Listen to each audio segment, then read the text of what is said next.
Security clearance is coming in hot with not one, but two executive orders in Trump's first day in the White House related to the security clearance process. Hi, this is Lindy Kaiser with clearancejobs.com. Rarely are security clearances so popular or a part of the presidential transition process, but these are certainly maybe not common times when it comes to talking about anything when it comes to the executive branch or White House or policy. So security clearance is also getting a little bit of amplification again to executive orders from the White House that related to them. The security clearance process had been in play before. There was chatter before President Trump came in that he might not use the FBI investigation process for political appointees. Traditionally in that transition period, White House staff and again, high-level transition staff that need to get put in for their clearances before the new administration takes over will typically have their investigations done by the FBI and then adjudicative determinations made by individual agencies or the White House Security Office. There was chatter about that not happening. In the executive order that came out on Monday, specifically said, hey, due to a backlog of FBI investigations, I don't think they know what a backlog means. When you think of backlog, I'm thinking of the 725,000 pending cases we had back in 2018-ish. In contrast, this is maybe a handful of cases that have not gotten expedited or done by the FBI, likely due to the timing of when they were submitted. But the Trump administration is saying they're going to give those folks immediate interim clearances. So interim clearances while they wait for those FBI determinations to be made. Second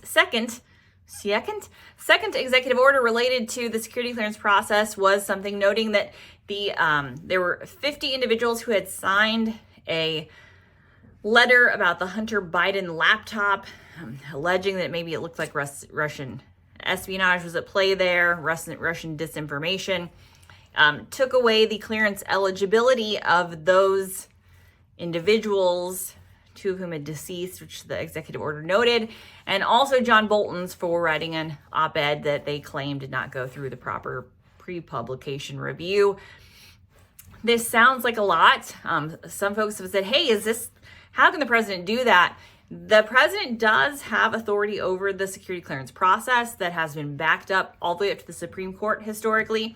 So the president does have domain over classified information. Classified policies are released through executive orders. So all of the policies that we're looking at when it comes to the security clearance process are originate from executive orders. So we have security executive agent directives.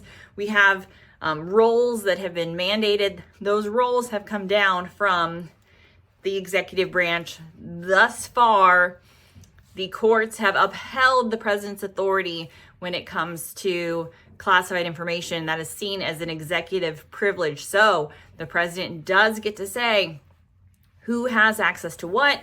Certainly, it's possible, and again, we see it being done here, say who does or does not have a security clearance eligibility based on that.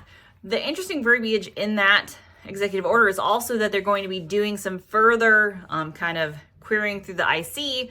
If folks are deemed to be too political in the intelligence community, basically they're saying depoliticize the intelligence community. They don't want people profiting off of their security clearance. We'll be following all of this in the weeks and months to come. So keep following Clearance Jobs for all the news updates. But for now, the two here are really policy kind of process changes, no impact on the average federal worker. Although if you've been trying to circumvent the government from your intelligence community office, I would stop doing that. They're going to be checking you out. Not a good idea.